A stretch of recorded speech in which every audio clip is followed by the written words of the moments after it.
saya tu. Tu apa macam ni tu, apa pasal lah tu tak jadi menteri besar lagi, kepala otak kau lah. Tanya pula saya apa saya tak jadi menteri besar lagi. Saya rasa ini satu taktik dia orang dulu. Dia bagi saya menang tanpa bertanding. Orang rasa Tok Mat akan masih lagi jadi menteri besar. Tok Mat dah menang. Macam-macam. Ini cerita. Dia kata susah sekarang tu. Dulu dapat tanam semula 1,300, hari ni 900 saja dapat. Macam-macam.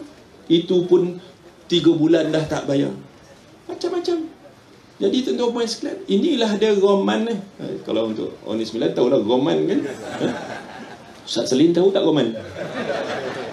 Roman inilah rupa Inilah rupa kerajaan yang telah pun dapat menang di atas dasar penipuan fitnah semata-mata, tuan-tuan sekalian. Memfitnah dan menipu.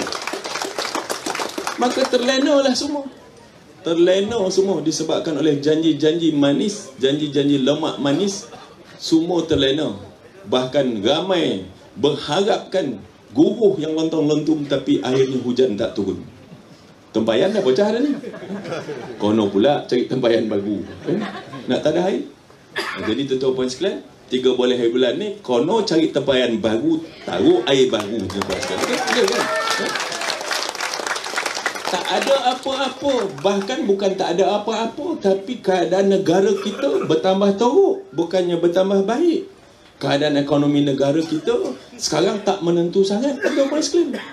Tuan-tuan tahu ke tidak, kita menghadapi masalah aliran tunai yang amat apa orang kata, yang amat teruk sekali. Itu sebabnya tuan-tuan sekalian, kerana salah pengurusan. Cakap dengan seluruh dunia negara kita nak bankrupt.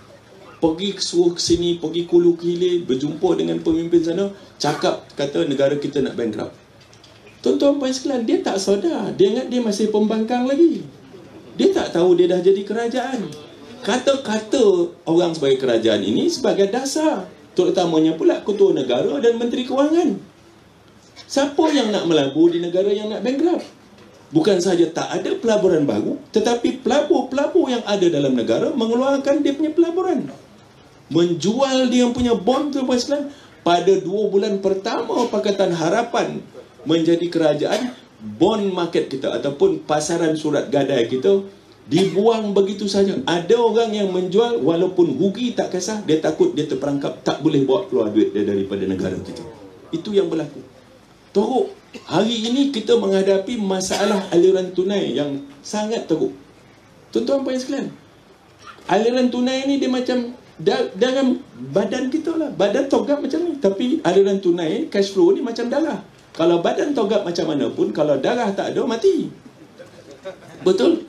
Syarikat-syarikat besar macam mana pun, banyak harta dia, tetapi cash flow tak ada, dia bankrupt. Dia akan jatuh bankrupt. Tan Kun Suan sebagai seorang orang kata yang paling besar pen elektrik, banyak kata dia bukan miskin, tapi dia jatuh bankrupt kerana tidak ada aliran tunai. Arwah Said kecil pun begitu. Banyak syarikat-syarikat multinasional dalam dunia pun begitu. Ini sekarang negara kita sedang hadapi, tuan-tuan sekalian. Tidak ada aliran tunai kerana apa? Terlampau cerodik pun menteri-menteri dia. Kan? Batalkan GST. Kononnya harga barang akan turun. Tak turun harga barang dah. 3 bulan tak ada cukai. Lepas pula katakan okey, bayar SST. SST dibayar setiap ujung tahun tu, mas sekalian. GST dibayar oleh syarikat setiap bulan. Maka aliran tunai itu tak ada. Kalau masa GST itu dulu ada aliran tunai 7 ke 10 bilion setiap bulan.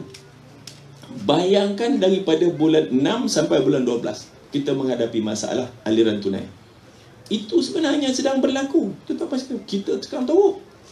Itu sebabnya tuan-tuan puan sekalian, pinjaman kita sekarang bertambah tinggi. Daripada 686 bilion pada bulan Mei 2018, setakat minggu lepas dah jadi 777 bilion. Dalam masa 10 bulan 100 lebih bilion dah meningkat. Apa nak jadi? Kerana apa, tuan-tuan sekalian? Kerana mereka, kita sebenarnya negara, negeri, dia ada 4 sumber untuk mendapat pendapatan. Nombor 1 sumber ialah daripada cukai. Nombor 2 sumber ialah daripada hasil galian kita, daripada hasil muka bumi kita. Nombor 3, hasil daripada pembangunan pelaburan. Dan nombor 4 ialah daripada pinjaman. Sekarang ni dua ni dah tak ada dah ni.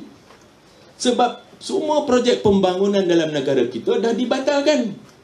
Semua cancel. Buat itu cancel, buat ini cancel, buat MRT cancel, semua cancel. Tidak ada kegiatan ekonomi yang boleh menjana ekonomi, yang boleh menjana pendapatan. Itu sebabnya kita menghadapi masalah deflation. Deflation maknanya banyak barang daripada tawaran, banyak tawaran daripada permintaan. Inflasi, banyak permintaan pada tawaran. Dah teruk, jangan selain. Sebab apa? Kuasa beli rakyat Malaysia dah tak ada lagi. Orang banyak kena buang kerja. Dia janji nak bagi 1 juta peluang pekerjaan, tetapi sebenarnya dia membuang orang, Ustaz Suhaili. Dia buang orang.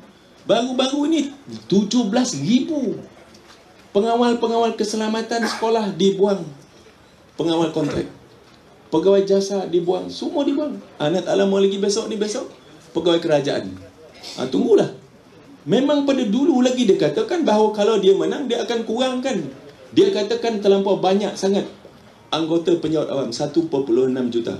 Dia nak kurangkan kepada bawah pada 1 juta. Penjawat awam, tunggulah. Makin syukur bona Pakatan Harapan. Padan kau muka. Bukan nak padankan apa-apa, tapi inilah dia minta, semua dapat. Jadi harap-harap ini tidak berlaku. Kalau berlaku, malang kita. Bukan sahaja nak menyediakan peluang pekerjaan 1 juta, macam mana nak sediakan peluang pekerjaan 1 juta? Sebab segala pembangunan telah pun dibatalkan. Siapa yang nak bagi peluang pekerjaan? Kerajaan pula dalam masa yang sama buang orang kerja. Tuan-tuan macam keadaan kita teruk sekarang. Kita punya pinjaman dah jadi 777 bilion. Dulu dia nak menyuruk di belakang tu katakan pinjaman kita 1 trilion. Saya tak pernah nampak sekelimbas kali pun bahawa itu dia angka pinjaman kerajaan kita. Angka pinjaman kerajaan kita, tuan-tuan puan sekalian, akaun bank negara, tuan-tuan puan sekalian, setiap 6 bulan, khususnya setiap tahun, diperiksa oleh Badan Dunia. Kerana kita bernaung di bawah bangsa-bangsa bersatu. Akaun bank negara kita diperiksa oleh Bank Dunia. Akaun bank negara kita disemak oleh IMF, International Monetary Fund. Akaun negara kita disemak oleh badan-badan penarafan antarabangsa, Moody's, Fitch dan macam-macam lagi, Standard & Poor. Tak pernah pun mereka mengatakan hutang kita melebihi 55% KDNK kita.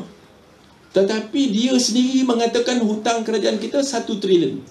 Saya adalah merupakan salah seorang daripada jawatan kuasa kewangan negara. Tuan-tuan puan sekalian, saya tak pernah nampak pun. Jadi ini yang mereka lakukan. Nak berselindung di sebalik, kononnya keadaan negara teruk benar pada dia ambil alih. Kau dah menang, kau uruslah negara. Kan? Apa pula katakan dia tak ada, ini hutang kau punya pasal. Macam juga kita beli syarikat. Kita beli syarikat, kita beli dia punya aset, dan kita beli juga tanggungan dia, asset and liability dia. Takkan kita kata, liability tak nak. Nak aset saja. Kalau macam tu, harga belian kita akan berkurangan. Jadi tuan-tuan macam teruk. Habis kata kita dijual. Macam-macam. Ya? Dijual kita punya pegangan-pegangan saham, tabung haji, dirompak begitu saja tuan-tuan sekalian. Apa kena mengenanya kerajaan dengan tabung haji? Dia kata tabung haji membayar dividen berlebihan. Dan pada ketika bayar dividen, dia katakan tabung haji sebenarnya tak boleh mengikut akta. Tabung haji bayar dividen tinggi 6.5% ke 8% ke, daripada reserve-nya setengah, daripada penjualan aset setengah. Apalah salahnya? Tidak ada apa-apa larangan kita jual aset untuk bayar dividen. Kita buat begitu. Bila untung kita jual lah, kita berniaga. Dan semua pelaburan-pelaburan tabung haji adalah merupakan pelaburan yang membeli saham-saham dalam syarikat-syarikat yang disenaraikan dalam Bursa Saham Kuala Lumpur. Tuan-tuan nak tahu apa jadi? Itu sebabnya harga ataupun nilai sabung haji menguncup selepas Mei 2018. Sebab apa? Sebab pasaran saham Kuala Lumpur jatuh mengudum.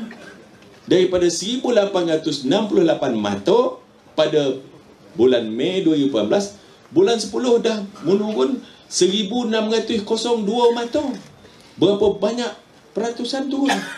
Nilai tabung haji, pegangan tabung haji pun menguncup. Itu sebab dia kata, tabung haji pun nilai sekarang dah teruk dia tu. Padahal Jabatan Audit Negara tak pernah pun cakap bahawa adanya penyalahgunaan ataupun penyelewengan dalam tabung haji. Jabatan Audit Negara kata bahawa tak patut bayar dividen melalui pelaburan. Itu pendapat dia. Mengapa salah pula? Kan? Kita ada pelaburan, dia kata, oh mengikut akta, mesti bayar melalui reserve. Macam kita punya koperasi lah kat ni. Bayar koperasi, mesti melalui reserve. Ini lain. Kita buat pengurusan yang baik.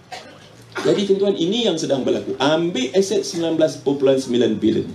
Sepatutnya kalau dia sebagai kerajaannya apa, bawalah projek ke tabung haji. Apa pula ambil? Kan?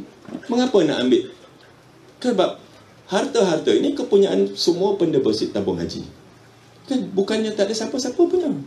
Ini yang sedang berlaku. Dijual kita punya anak syarikat IHH Healthcare.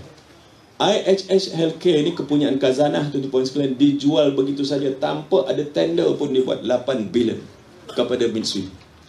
IHH ni 7.9 adalah syarikat mengurus hospital-hospital pakar, termasuklah Pantai, Gleneagle apa semua. Di Singapura ada 5, termasuklah hotel hospital Queen Mount Elizabeth 7.9. Ada 12 di India dan 10 di Turki. Syarikat pengurusan hospital yang terbesar dalam Asia dijual begitu saja. Itu sebabnya khazanah rugi. Kau dah jual permata khazanah yang memberikan pulangan yang banyak, lepas itu kau cakap khazanah rugi.